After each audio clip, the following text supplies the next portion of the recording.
everybody, Martyn at Flicking Feathers again today. I'm trying this wee terrestrial pattern. It's a gnat, it's a hawthorn. It's deadly, right? I've been fishing this for a long time. I think I sort of first tied this in about 1997, something like that.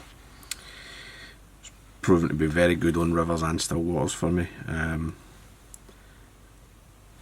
it's well worth having some. Now, as always, I'll put a materials list in the description, along with a link to the Patreon page for anybody who wants to support the channel, which will also get you entered into the giveaway for this box, right? So there'll be bugs and some dries I've been tying. You can see there's two of these terrestrials in there already. The third one will complete the box. I'm ready for the draw. Alternatively, you can like the video, share the video, leave a comment below,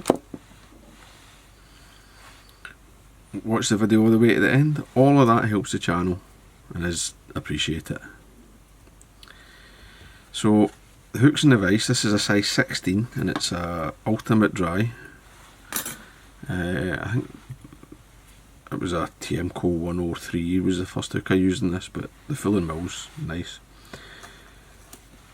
I've run on some black uni and I'm going to get about a black peacock herl,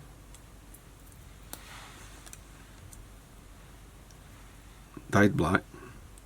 I'm going to tie it in so that the quill will be the leading edge, right? Just come back to the start of the bend and get that tied in. So the abdomen on a gnat or a hawthorn is about 3/4 of the body length, right? So something like that. Got to come up, leave myself space to get my sort of wee bulbous thoracic area in.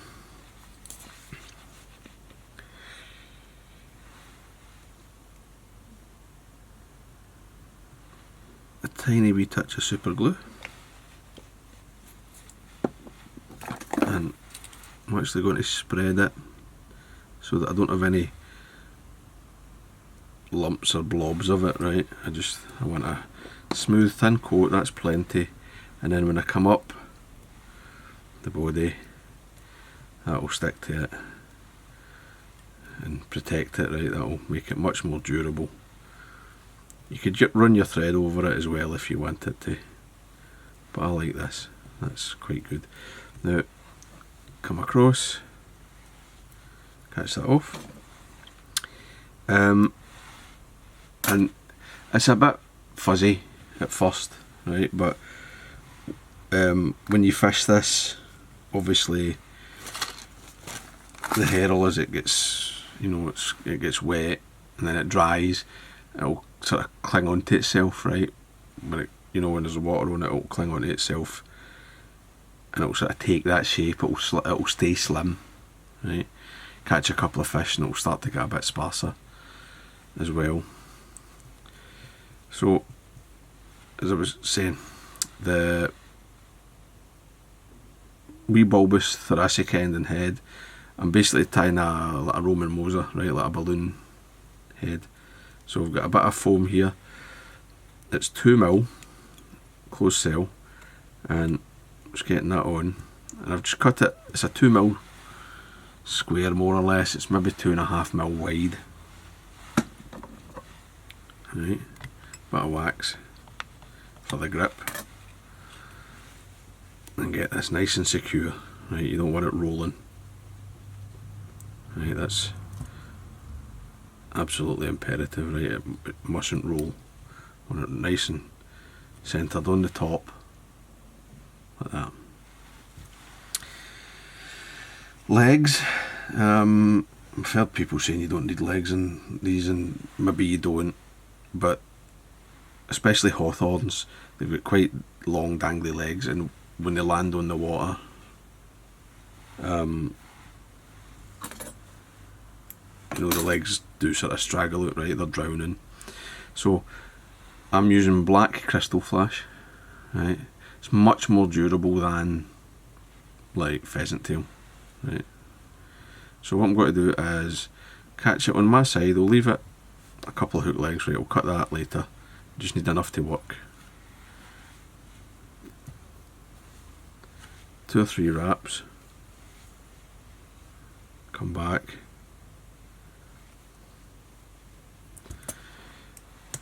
and I'll cut these sort of just beyond the back of the hook, something like that.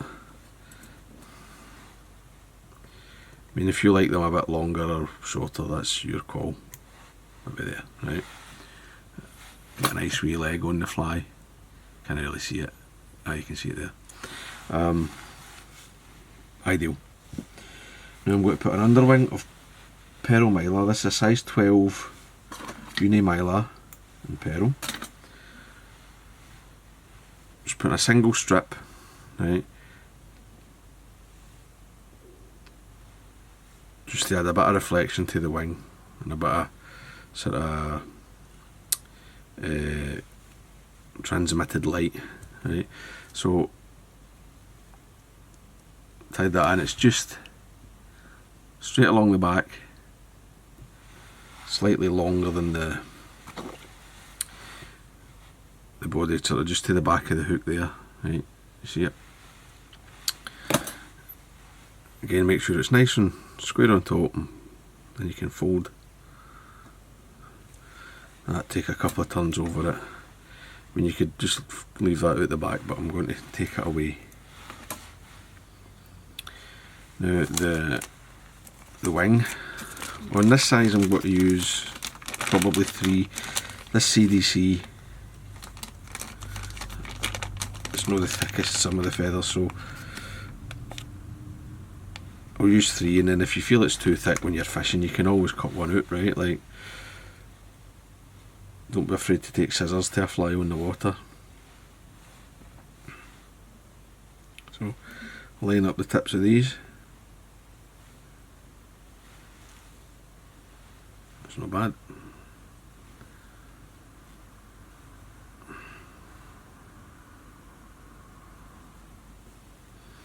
And then I'll just set that on top of that pearl tinsel, just covering it, no more.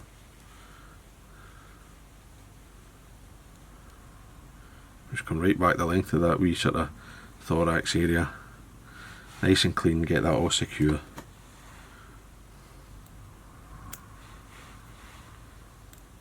Trim away the waist, come to the front, make sure that's right up to the eye. And then I'm going to get a wee bit of black superfine. This is probably optional.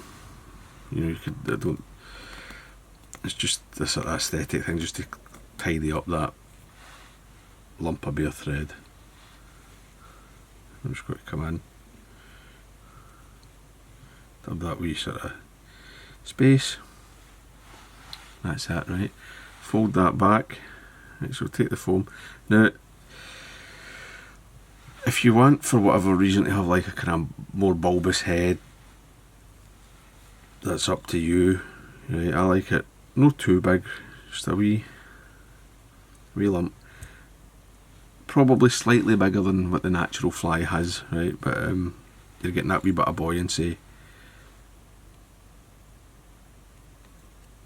to hold it up, just with that wee bit extra foam, but you're not overdoing it.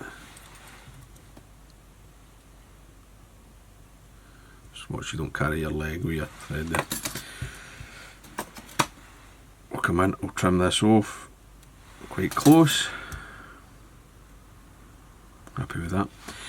Now, you could leave the fly like this, and I'd say, let's see if you're fishing a still water, especially on a boat or something, this is probably fine, you'll be able to see it. But if you're going to be on a river, which a lot of people will be, you might want a wee sighter. So I'm using, for this, I'm using the ultra dry yarn in fluorescent orange, but you could use white or whatever, something that you think is nice and visible. I'm going to take a strand and I'm going to split it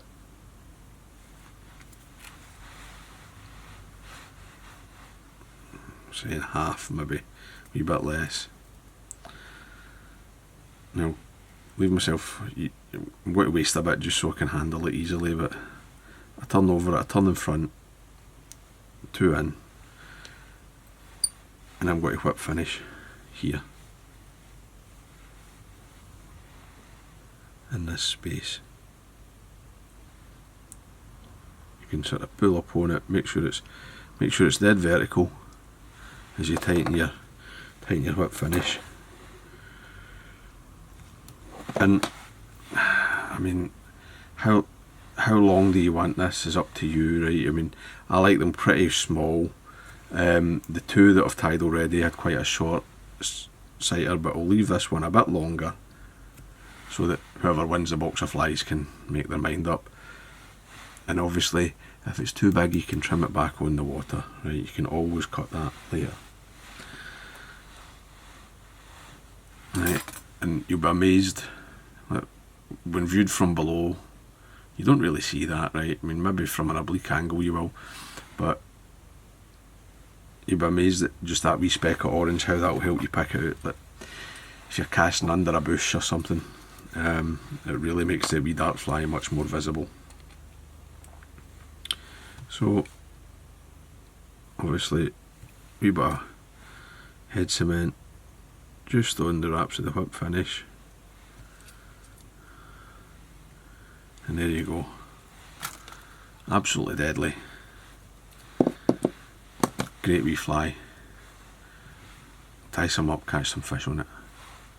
So hope you enjoyed that, hope it was useful. If it was, remember to give me a thumbs up below, and I'll see you for another one. Till then guys, bye.